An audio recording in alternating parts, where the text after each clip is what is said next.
classes do we have here? 8? It's a mix again. Mix again? Yep. Do you have any seniors in here? One senior over here, the other one's gone today. Oh, my God. 2, sorry. 2? I don't know how I can forget about you. Well, as Mr. Cocker said, my name's Paul Kay. I'm a conservation officer with the Iowa Department of Natural Resources.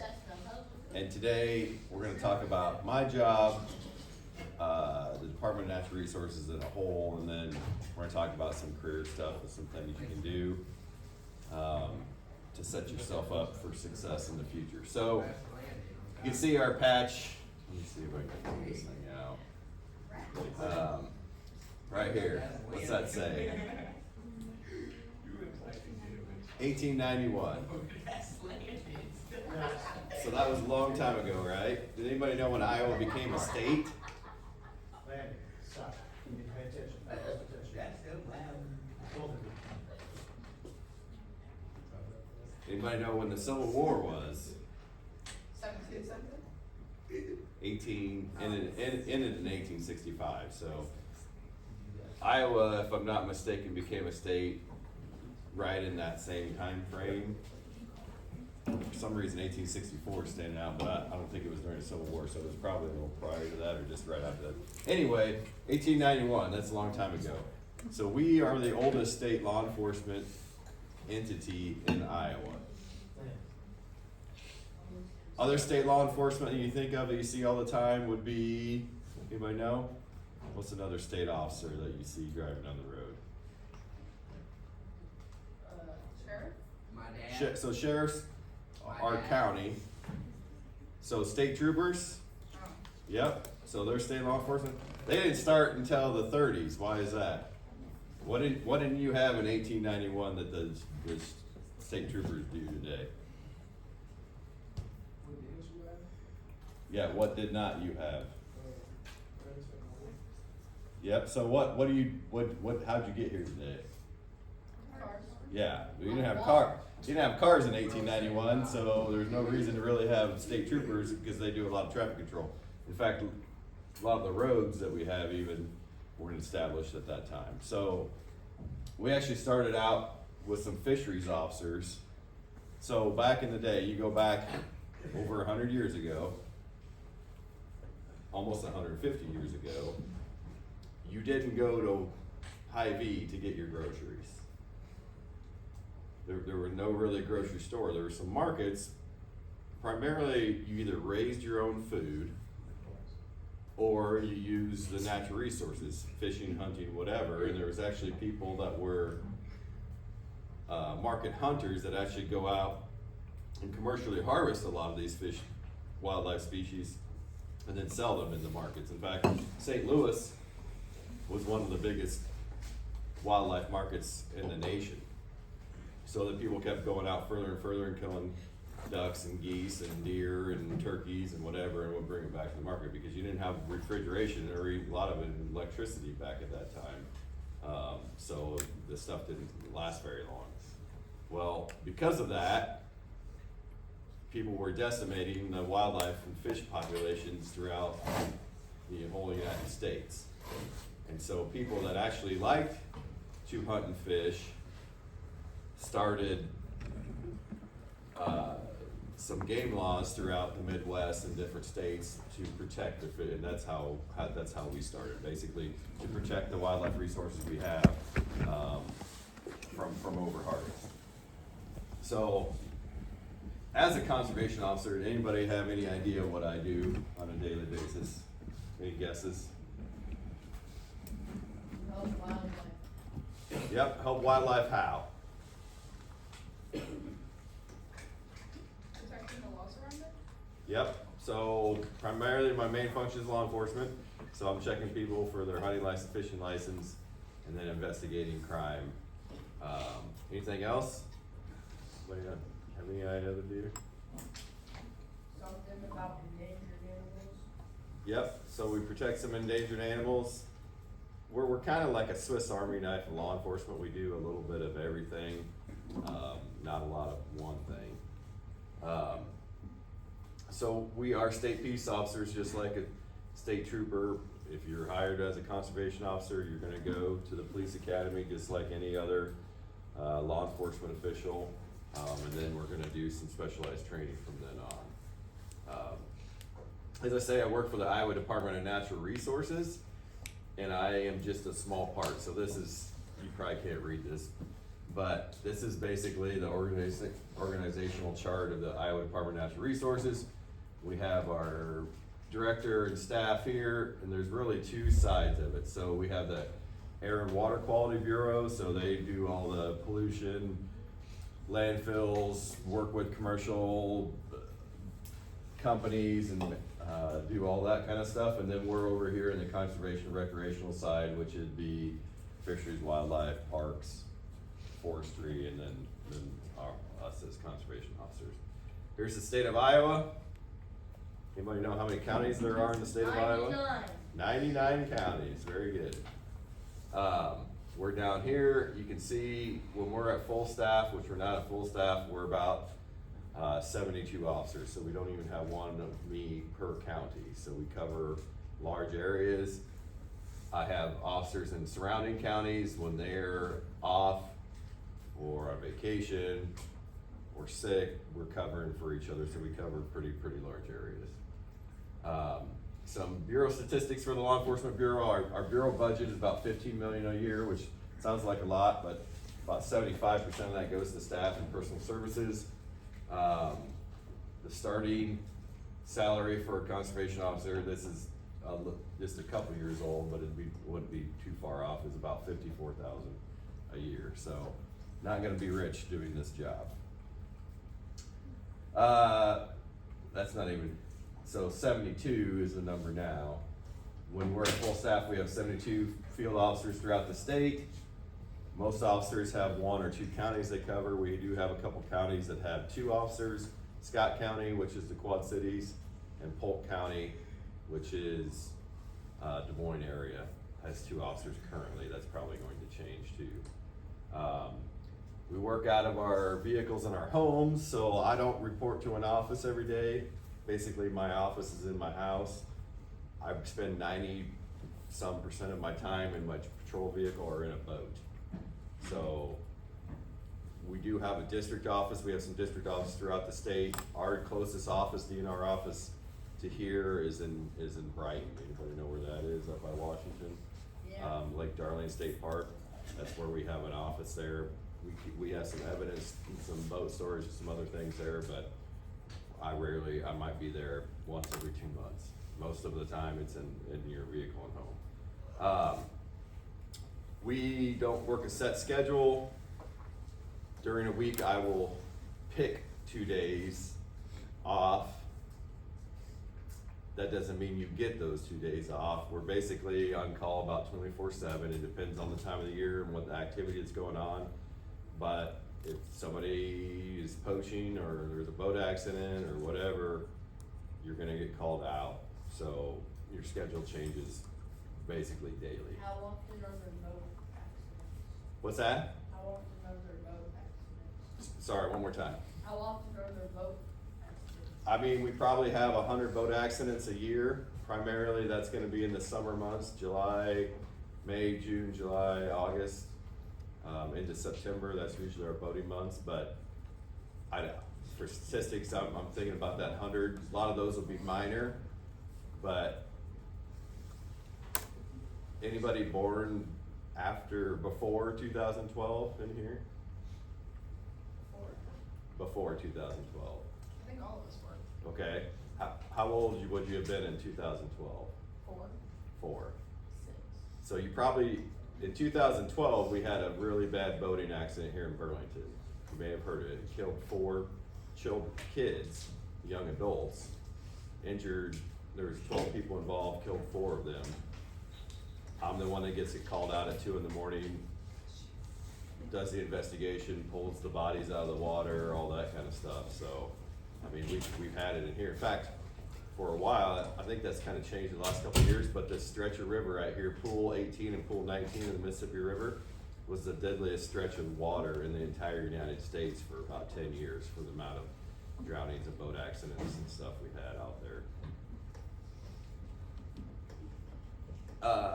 we have 7 supervisors, so we have 6 district supervisors, so the state's basically broke up into 6 parts. There's about 11 to 15 officers in each one of those, so there'll be a supervisor over us, and then we have a chief that oversees the whole bureau. A little bit about our training. Like I stated, you're gonna go to the Iowa Law Enforcement Academy like any other police officer, sheriff's deputy, state trooper, motor vehicle officer, whoever that would be. Then once you get out of that, you spend about the next 6 to 9 to 12 months in our PCO Academy, because we specialize in a lot of things that law enforcement does. So we have to learn all the Iowa code, so that would be trespass and assault and theft and all those different codes, speeding, traffic laws. And then we have all the stuff we specialize in, so waterfowl identification, wildlife crime solving, fisheries crime solving, boat accident investigations, ATV accident investigations, hunting accident investigations, wildlife forensics, law enforcement driving, interview interrogation, all that kind of stuff. So if you think like the sheriff's department here in Des Moines County, Brian Glendenning's the sheriff. He's kind of the administrator that oversees everything. Then he has a chief deputy, some support staff, and then his road deputies, which is, I think it's 24, 26 deputies. Then, and some of those deputies, they have a couple of them that are investigators. They have a couple of people work narcotics. They have secretarial staff, they have evidence staff. All of that, the 30 some employees, is me. There's one of me to do all those things. Have you ever got on a boat that was just like hella drunk? And people were hella drunk? Yeah. Oh yeah. No, hella drugs. Oh yeah. Hella drugs. Drugs, yeah. I took 1.5 pounds of marijuana off a guy here last summer. Like 1.5 pounds. Like a whole Ziploc bag. I don't know what they plan on, how long they plan staying out there, but yeah, they're usually when How you, do y'all catch them so quick? well, you could smell it from a mile away, So right? then Like, y'all just go out on the river and then drive? yeah, I mean, we're checking people, they were fishing, so we checked them, you could smell when we came around the corner that they were smoking marijuana. I would do it in the river. But yeah, we involve, like, I'll tell some stories later on about some of the stuff. We get involved in all sorts of things, especially with other law enforcement. So like I've had cases that involve the FBI, the ATF, the U.S. Fish and Wildlife Service, local law enforcement. Like, if they're poaching animals, they're probably involved in some other thing too. So our number one thing, about 75% of our time, is law enforcement. So that's checking hunters, anglers, boaters throughout the year, solving wildlife crime, doing investigations, you name it. All the things that you would think a normal police officer would do. We also do all the accident incident investigations, so boating, ATV, snowmobile accidents, hunting accidents. We've actually had hunting accidents where the person took somebody out and actually intentionally shot them and killed them, claimed it was a hunting accident, went through our investigative stuff, we were able to identify that it was actually a murder and not just a hunting accident. So we, Was it gang activities? not gang, nope. Jimmy, y'all, Then we do all the regulatory inspections, so if you are involved in anything that makes money and wildlife or fisheries resources, we're probably gonna have a permit that you need to have and then some regulation inspection authority. So taxidermists, game breeders, boat dealers, bait dealers, farm ponds, scientific collectors, wildlife rehabbers, all that kind of stuff. We have inspection authority and make sure that they're following the law. Because whenever you get to it, wildlife, like illegal trade in wildlife throughout the world is in the billions of dollars. Billions. And there's stuff coming. It used to be 20 years ago, when I was early in my career, there was a lot of stuff coming from other parts of the world, like pangolins and tigers and, you know, furs and stuff like that that they weren't supposed to have. Now, what I've seen is a shift is a lot of our native species people are collecting and shipping overseas, and that could be butterflies, reptiles, amphibians is always big, especially if you get anything venomous. You name it. There's a market for it somewhere. I mean, it was elk antlers and elk velvet. I mean, the market overseas, especially in the Far East, like if there's something rare, there is a market for it, and somebody, whether it's endangered or not, when you think of rhino horn and elephant tusks, like, people still are gonna pay millions of dollars for that stuff, so there's a nefarious content to What's it. the weirdest animal you found? A Gila monster. You know what a Gila monster is? Gila monster is a lizard, but it's actually venomous. It comes out of the southeast Arizona, New Mexico, and New Mexico.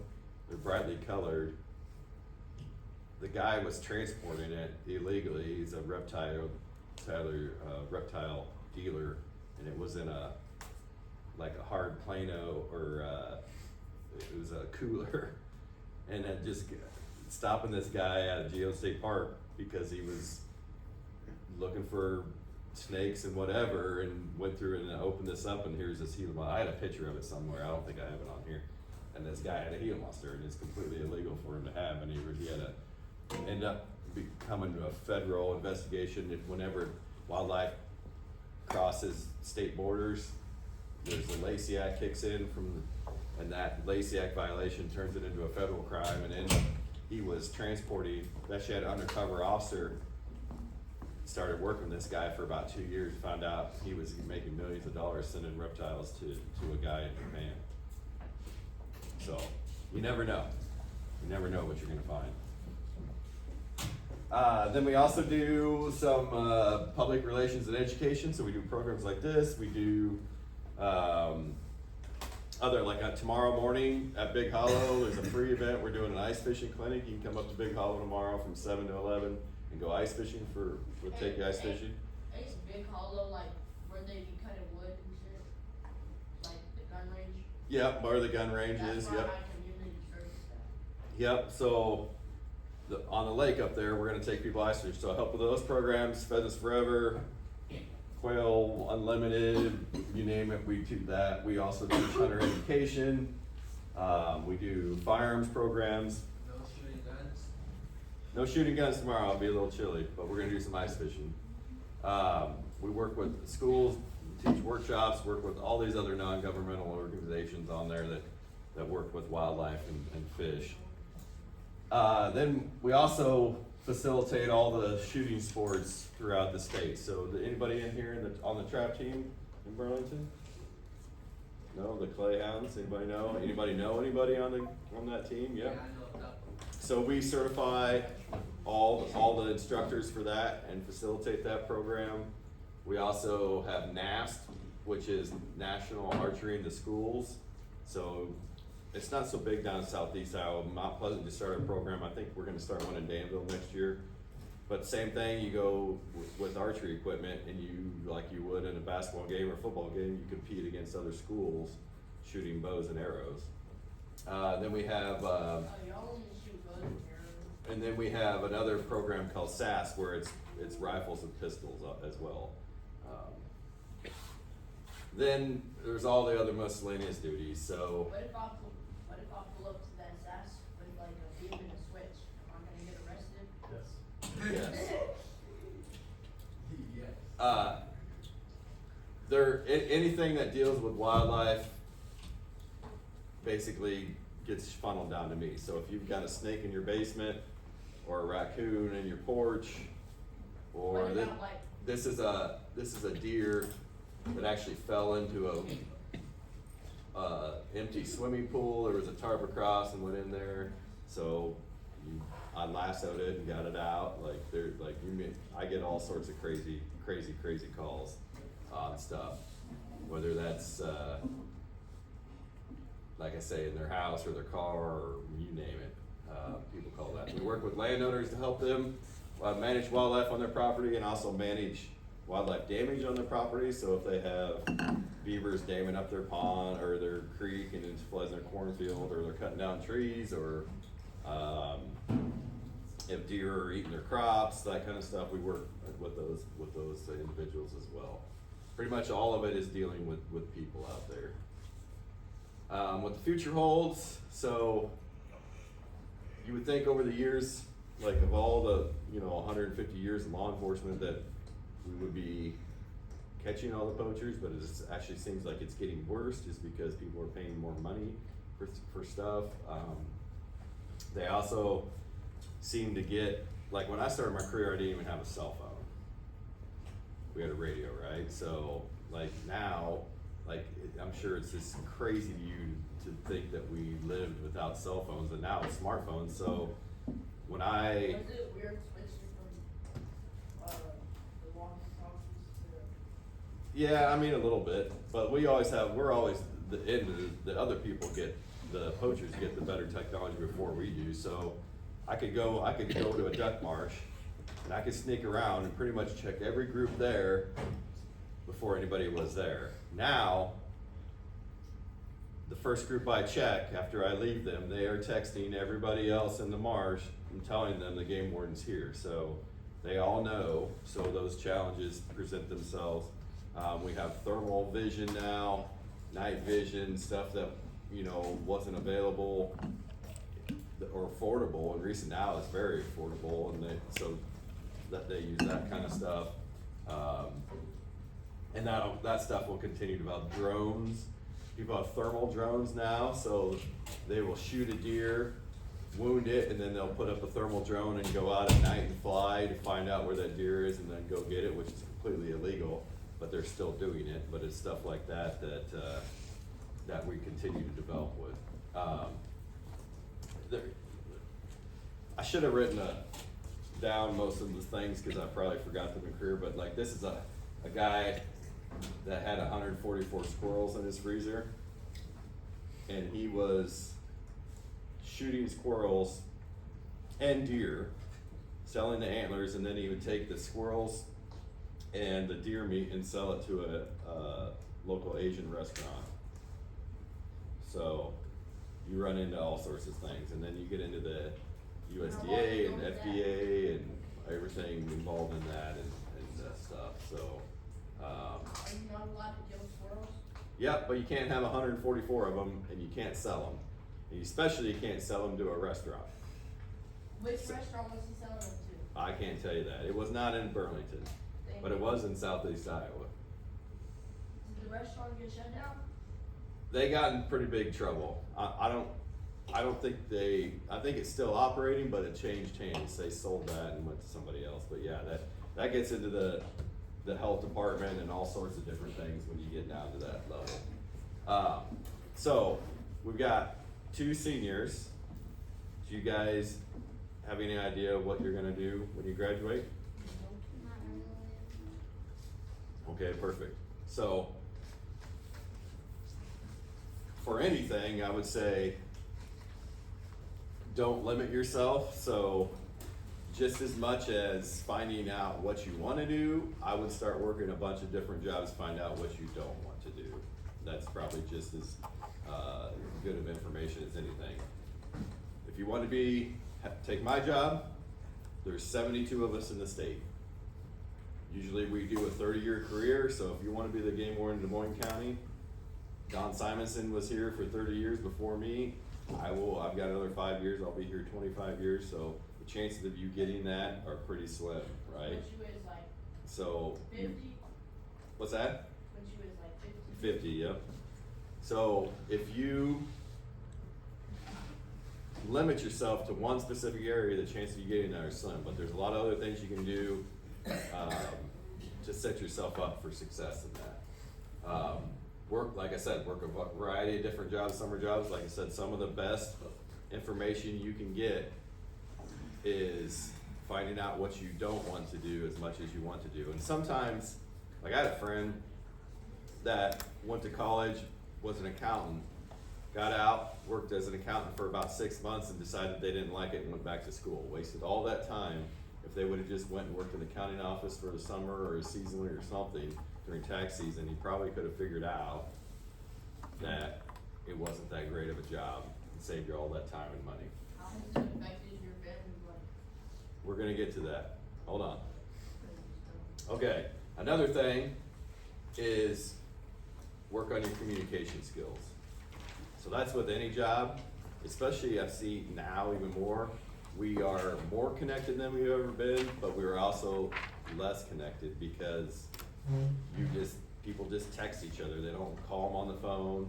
I mean, people for my job, even turning in or have questions or whatever, I'm seeing about half and half now would rather just text or email me than call me. Well, I cannot almost 90% of the time get enough information from a text message or an email for me to follow up on anything, so I will always call them back. And a lot of times they don't answer, and I'll just tell them they need to call me and talk to me about the situation. But I can see that's happening more and more.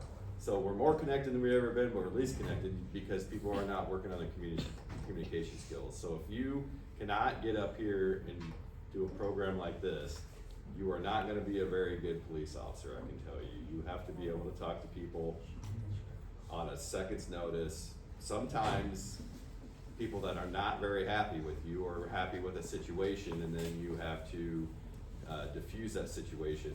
So I would say take some debate, take a speech class. These are things that you develop by practice. You're not born with these skills. Some people, it's very scary to get up and speak in front of other people, which I think is a lot of times one of the most frightening things for people to do. But that just takes practice, and you'll get it. And that's gonna play well in whatever job you have, trust me. And then you need to be realistic and persistent. So most likely you're not going to become the CEO of a Fortune 500 company when you graduate high school, right? Like, you're gonna have to start at the entry level and work your way up and show them that you're competent enough to take on more responsibility, maybe even some supervisorial skills, all the way up to whatever level you get to. And also, you're probably not gonna get hired at some jobs. You're gonna go to interview and you're not gonna get hired. And if you're not persistent and keep trying to interview, then who knows what you're gonna do, right? Like I can see people give up all the time. Does anybody in here know what they wanna do when they graduate? Anyone? I wanna be an undercover cop. Wanna be an undercover cop? Yep. Well, you gotta be above cover cop first, right? So you gotta be able to demonstrate you can. Take all the drug dealers' money. Yep. That means you gotta be able to communicate with people and handle situations before you go undercover as a police officer. What else? Anybody else? I want to be a paramedic. Paramedic? Yep. Good life. I want to be a chemical engineer. Chemical engineer? Okay. Museum curator. Museum curator? You don't know? Want to be a kindergarten teacher. I actually used to substitute teach in elementary school. I can tell you, spend one day as a teacher, and that will cure that. That'll cure that. So museum curator. So let's talk about, have any idea? So I used to be a zookeeper, which is different, but do you have any idea how many museums there are in the United States? You know how many museums there are in Iowa? You know how many museums there are in Burlington? There's one. Yep. So do you want to live in Burlington? Or do you care? I mean, my parents would prefer that, but I would like to ideally be able to go to Washington one day So, have you volunteered at the local museum? Bits and pieces. You've done some, yep. So, that's how this goes. So if your ultimate goal is you wanna be a museum curator and you wanna be in Washington DC, cause the Smithsonian's there, correct? Yep. So, one, you should probably know if your local community has a museum, you should know who runs it and see if you can start there, volunteer there, because what happens is I see people go to college, go whatever it is, secondary education, they get out, they see an opening for the Burlington Museum. 40 people put in for that job. One of them is actually volunteered and worked there. The others don't have any work experience at all. Who do you think they're gonna hire? The first person. The first person, exactly, and that don't matter what job it is. So like, some work history is better than no work history, especially if you have some work history that shows that you actually supervised some other employees or had some other responsibilities besides just being an entry-level worker, because people wanna see advancement. They wanna replace themselves with somebody. So I don't care if you have 20 different jobs, even if you volunteer. A lot of times, especially at your age, you might have to go and volunteer and not even be paid, right? But that experience that you put down is going to help you immensely above the other people that are putting in. So my job, when I interviewed 30 years ago and got hired, 1,700 people put in for 3 jobs. Well, because of my work experience and volunteer experience and everything else I had done previous to that, I was a zookeeper for a year, I worked in a laboratory, I grew up on a farm, I worked as a summer water patrol officer. We have a summer water patrol officer right here in Burlington every summer. I worked at Corville a couple summers, I worked at Okoboji one summer. All that experience in there came in, and that's why I wasn't one of the 3 that got hired. But you did at the zoo. I was a zookeeper, but I worked in Hamlin Dorley in Omaha. It was the largest indoor rainforest. I just got to see all sorts of crazy stuff with that. But I also, after 3 months, was promoted to the lead keeper when some people have been there 20 years. So I supervised everybody there just because I showed them an initiative that I would show up to work and work hard and knew what I was talking about and did a good job every day. And I could work with people, and my crew was 10 people, and it was only me and one other male. Everybody else was female. So What's the scariest animal you ever worked with? polar bears. Yeah, they're bad. There's that too. Okay, other question. Why did you get into this career? What's that? Why did you get into this career? So I was born and raised on a farm. I like to fish and hunt, but like law enforcement in general, and Mr. Carper can probably reiterate this, that like you just kind of feel like it's a calling to work in law enforcement. It's kind of like going in the military. It's the small percentage of people that feel an obligation to help and protect other people. And some people feel that way, but don't have the ability either, right? So it's kind of a specialized class in a lot of things, and that can be whatever it is, whether you want to be in the medical field or you want to be work at the tire store. A lot of times you just kind of feel this, we call it the calling. You kind of feel that intangible feeling that's where it takes you to work. And I was lucky. When I was your age, I knew what I wanted to do. So I started to set myself up as actually a freshman in high school to take classes, figure out my secondary education, those classes, work some summer jobs, volunteer, do some of those things. And that's why I say if you don't know, which because I had a lot of friends that didn't know, kind of maybe stumbled onto something eventually, but they probably could have saved themselves some time and money by just doing a lot of different things, volunteering, whatever it would be. Do you guys do job shadow here anymore? Yep. They do? So job shadow, I would definitely sign up. If something interests you, I would sign up. if something doesn't interest you, I would still sign up for something, cause you can go see, like, who knows? It might be like, oh wow, I didn't even know that was a job, or, that's kinda interesting, and then it'll lead you down the road to finding a different career path that you might not ever considered before. What else? What are some things you love about this career?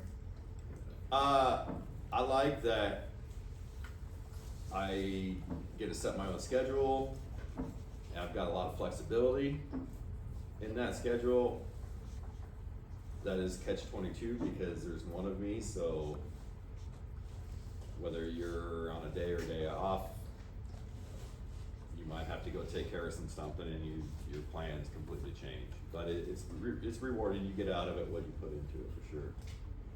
What's your advice for someone doing this career? Start working all the things I said before. Start working a variety of summer jobs, start volunteering. There's Geo State Park, there's the County Conservation Board, you can do lots of different things. To set yourself up. We have the summer, once you're in college, we hire summer interns throughout the state for stuff. That's how we hire, that's how I started, that's how everybody that I know around here, around me, that works full-time now was a seasonal water control officer at one point in the state, throughout the state. How has it affected your family life?